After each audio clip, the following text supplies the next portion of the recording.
Yo, what is up everybody? It's good to be back. This will be the first video I've done since September the 23rd or something like that. It's been so long, I know, but yeah, appendicitis is not fun. But I'm all better now and I'm dying to finish this series to master up the bass house track. Shit, I almost forgot to mention, I did do a mixdown video, just like the final tweaks, making sure it's ready for a mixdown. It's fairly raw and unedited, it's about 50 minutes long. So if you really want to watch that, pause this video, hit up the link in the description and watch that and then come back to this one. But if you just want to skip that and kind of like listen to what the master sounds like, just, yeah, stay on this video then. And yeah, make sure the Ableton project's good to go. Check it up on free download. You guys download it, have some fun. Yeah. Anyway, but that's the future. We're here in the now. We are mastering this track with All Reliable, Ozone, and I have 4 reference tracks to reference across this whole video. It is Alive by Dyro. Feel the Volume by Jauz. Shrunken Heads by Wolfgang Gartner. And a Flow by JOYRYDE, of course. Where do we start? Ozone would help, actually. Headphones would also help. Ozone, we don't want that, or that. Anyway, first up, we will do the equalizer, and we'll switch this to digital. So it's a little more sharper, and I want to say more accurate, but I could be wrong. Anyway, switch band number 1 to high pass, bring in the Q, and then, I don't know, I don't want to take up too much bass.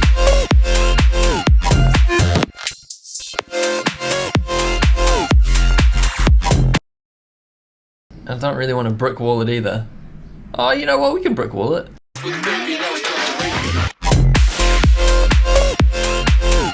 Just roll it off here.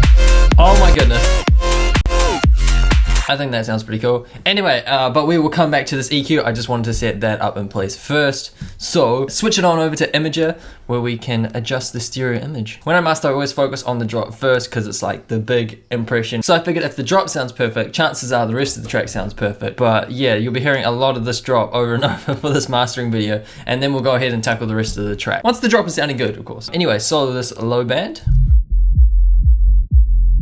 So usually the crazier it is, the wider the sound. So that's pretty wide. But with sub, you want to typically have it mono-ish. I don't want to spark an argument in the comments with that. We'll make it mono-ish. Mono being center, stereo being wide. So this being mono, this being stereo. So yeah, sub bass is typically mono. And then for the low mids, the high mids, and the high frequencies, typically aim to have it between the 0 and the +1, because I referenced pendulum one day and I love pendulum, and that's how it was typically sounding. So in between 0 and 1 is our goal.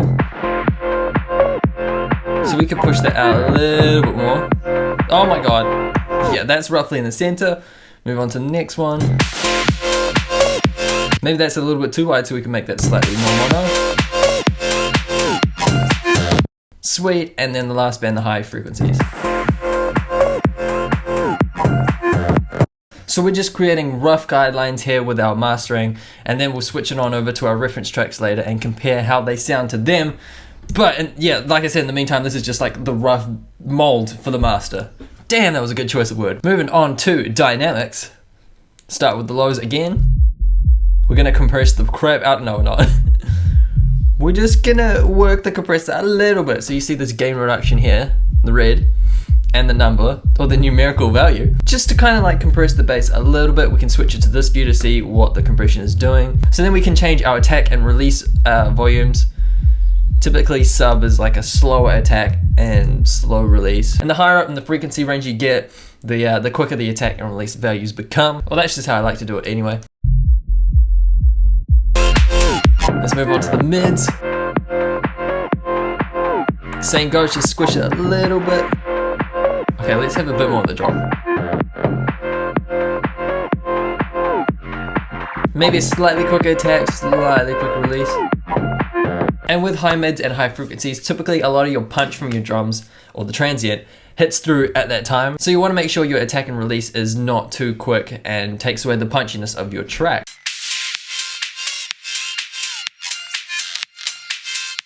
Maybe there? If we had a quick attack. The punch and the drums are just gone, so we'll switch that up a little bit. Like I said, this is just the mold. We're gonna reference other tracks later, and then we'll fine tune our mold and create a masterpiece. Anyway, moving on to the highs.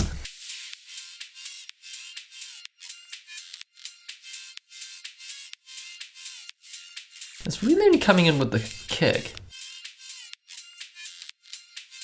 So before the dynamics and after.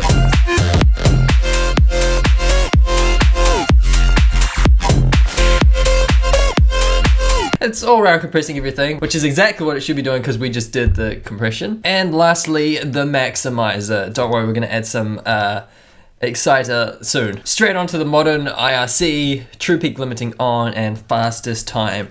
And let's crank this. No!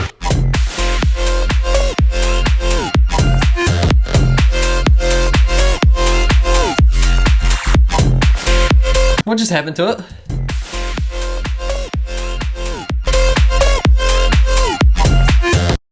What is happening? Well, I can hear the kick so clearly now, the first and the third beat. The kick when played with the clap, it's the perfect volume, but then it's like stupidly loud just by itself.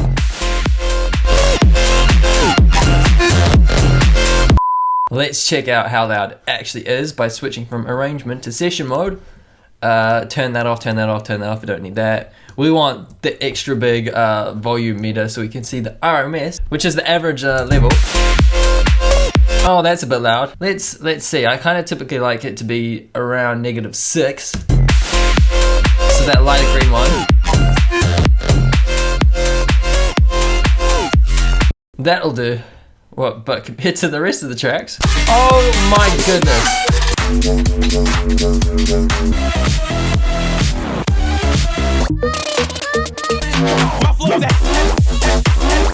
I've got nothing on the master, they're just naturally that loud. So you know what we need to do? If the riff, oh, it's so quiet compared to the rest of the tracks now. That's so compressed. The other tracks, I've never noticed them. Just casually listening before, I'm like, you know what, this track is too loud. I've never had that thought, but now I'm dragging them into Ableton and actually visually seeing them. How? But anyways, as you'll probably notice, our highs and our bass are lacking so much, so we can fix that with referencing. I like the overall shape and sound of Flow, so we will reference that the most here, so. Load up another Ozone onto Flow, and we'll get rid of that, and that. So if you can remember what I said about the imager, how I referenced it to pendulum, and these three bands should be like between 0 and +1. Let's see what JOYRYDE does. Okay, a little bit wide. That's fairly on the money with the +1 to 0. Maybe a little bit wide as well. That's quite wide. Fairly mono as well. So I think we're good with our track. We could possibly make it slightly wider, but we'll see how it goes. Dynamics is the one I want to focus on the most. So to make sure this doesn't do any compression, we'll drag the threshold up on each of them, so we can just hear the bands by themselves. Go back into our tune, Ozone, solo this.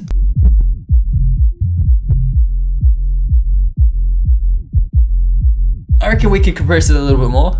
So we'll drag this attack down, make it quicker, make that quicker as well. A little bit more ratio. And then as we're referencing the low mids, the high mids, and the highs, we can drag this gain up. So basically we're compressing, which is making it slightly quieter, but we're not adding the volume back up to compensate for that quietness. So we'll drag the gain back up.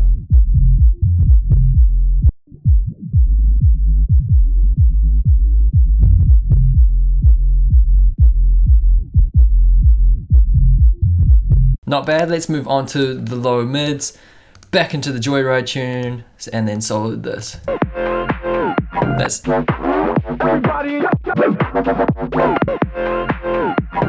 That is much louder, and I think JOYRYDE's is definitely punchier. So quicker release, slower attack equals punchiness, and we'll turn up the gain a bit.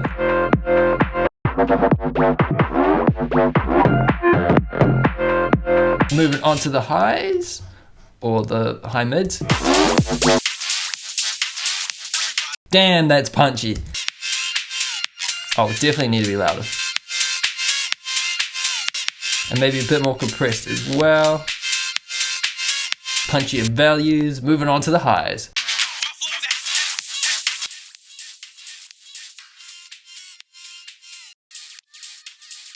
That's so punchy and crisp and clear. Oh shit. Yeah, this one. Okay. So.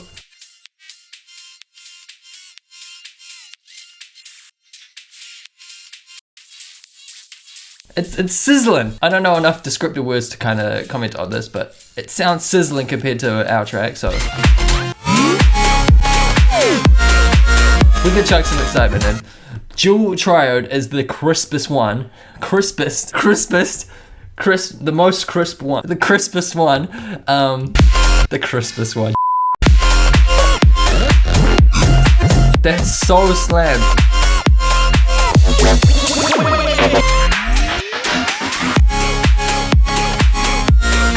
There's that sizzle. Just makes everything clearer. You know what? Just 100%. No.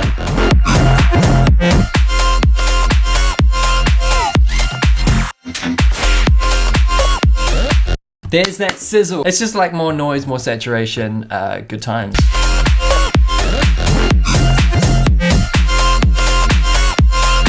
Tape sounds good. So does tube.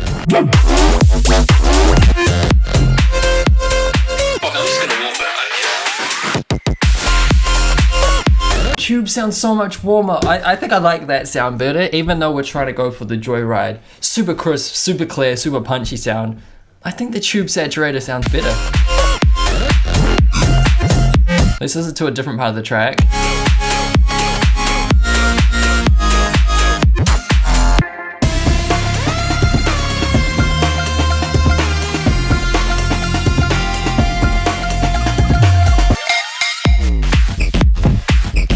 Oh, I forgot about that bit.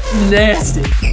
And the last step is dither, filter DC offset. So this is where mastering gets way too technical. Limit peaks, auto blanking. We're gonna render in 16-bit depth. That's roughly my settings. Filter DC offset is a must. Anyway, it's time to reference the other ones, not just JOYRYDE. So that's so loud and crisp. I wonder if we need more high end.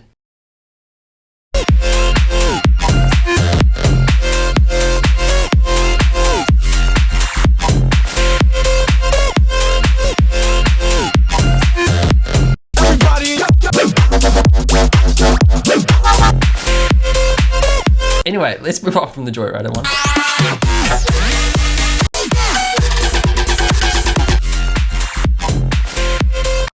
This just in, our track's lacking severe highs.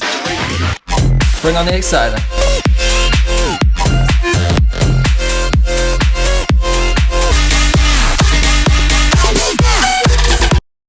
And live just might be a bit too much.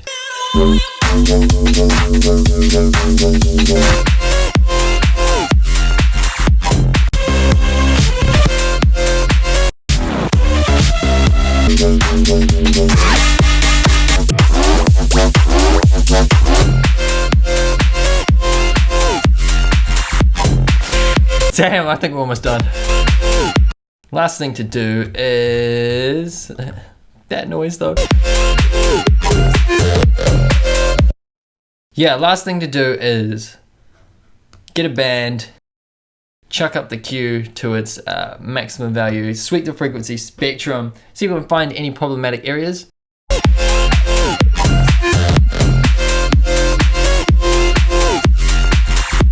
Chuck the gain down. Next band.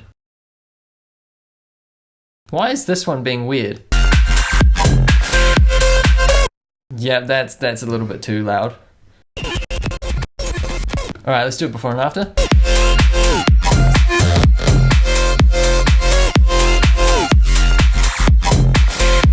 Okay, that high area was a problem, but now it's definitely better. So we've done the EQ, we did a roll off and then kind of found some problematic frequencies. Fix those, hopefully, and then add a lot of exciter on it because our track was not JOYRYDE enough.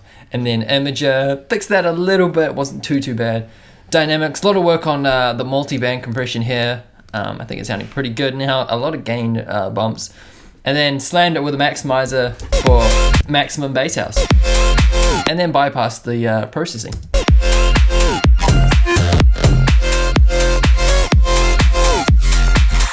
It's squished, it's clearer, it's not as punchy, but I think that's what happens as a result of absolutely bashing it with a limiter and a lot of multiband compression. So if you've ever watched one of my mastering videos before, you'll know exactly what I'm gonna say next is we've done like stage 1 of the mastering.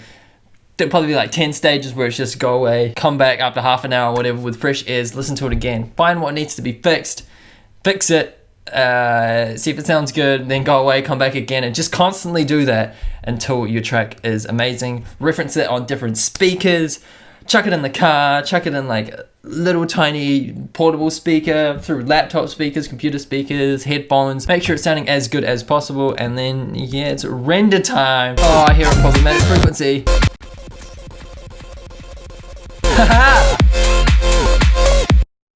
Oh yeah. Yeah, so top tips mastering, keep having breaks, keep listening to it, etc. and reference it on different speakers and reference it to your reference tracks, and you should be good to go. Let's get to the final listen. You guys have been amazing. Thank you so much for the support of the series. I know it's been so many episodes, we've had so much fun, and then we had a massive 2-month break in between, but yeah, hopefully you are as happy as I am with the track. I'm pretty proud of it at the moment. Anyway, once this video is done, I'll make sure the Ableton project is good to go, and then I'll do another video after that with the free download. So yeah, final lesson, it's good to be back. More videos throughout December. Let's get it.